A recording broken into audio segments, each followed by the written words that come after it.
Hai, da.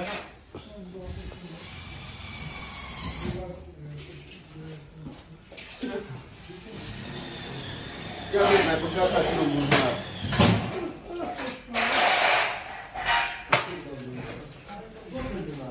Cum a mers treaba, doamnă? Ia dați-mi un interviu aici. Foarte bine, bravo băieți. Sunteți mulțumită, băieți? Da. Da, uite, de la... Ăștia doi, să știți că ăștia doi chiar muncesc. Pe bun. Da, asta uite. Da. Uite, de exemplu, e unul care stă pe TikTok. Opa, e de Ăsta se mișcă un pic mai încet. Mitică.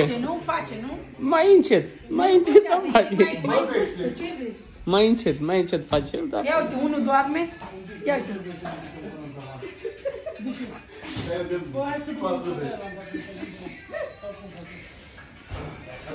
S-au căzut.